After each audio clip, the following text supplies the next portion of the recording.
সমস্ত পশ্চিমবঙ্গ বা বাহারের এলাকা, ঝাড়খণ্ড, বিহার যারা আমার বক্তব্য শুনছেন তাদেরকে আমি বলতে, রমজানের পরে পরে আমার মাদ্রাসা খুলবে। আমি যে মাদ্রাসার দায়িত্বে আছি, এ মাদ্রাসা অনেক পুরাতন মাদ্রাসা। আজকে মাদ্রাসার বয়স প্রায় 55-56 বছর হয়ে গেল, আমার বয়সের থেকে বেশি। আমার মাদ্রাসাতে ইনশাল্লাহ যদি আপনারা ছেলে ভর্তি করতে চান তাহলে রমজানের ভিতরে যোগাযোগ করতে হবে।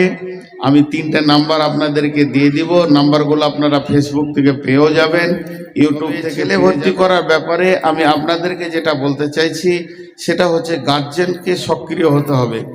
গত 2 বছর থেকে মাদ্রাসার দায়িত্বটা আমার আছে, তো কিছু ছেলে এরকম ফোন করছে যে আমরা 4 জামাত, 3 জামাত, 5 জামাতে যাব, ভর্তি পরীক্ষা নেওয়া হবে নাকি, ওখানে পরীক্ষা নিলে আমরা যাব না, পরীক্ষা না নিলে ভর্তি নেব।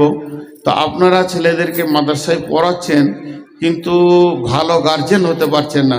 মাদ্রাসাতে একটা ছেলে পড়ছে 2 বছর 5 বছর, কিন্তু গার্জেন সক্রিয় হচ্ছে না। ছেলেটা মাধ্যমিক পরীক্ষায় পাস করলো কিনা এই নিয়ে মানুষের খুব চিন্তা, কিন্তু আমার ছেলে ভালো আরবি শিখছে কিনা। এই ভালো ছেলে যদি কেউ আসতে চাও আসতে পারো। আর গার্জেনদেরকে বলছি, আপনারা যদি সুন্দরভাবে আপনার ছেলেকে পড়াতে চান এবং তাকে সামাজিক বানাতে চান, আমাদের বর্ধমানের ভাষা ভালো এবং সেখানে খুব দায়িত্বশীল শিক্ষক আছে, মেন দায়িত্বে আমি আছি। ছেলেরা কিভাবে সমাজে কথা বলবে, উঠবে, বসবে, সেগুলো শিষ্টাচার শেখানো হবে।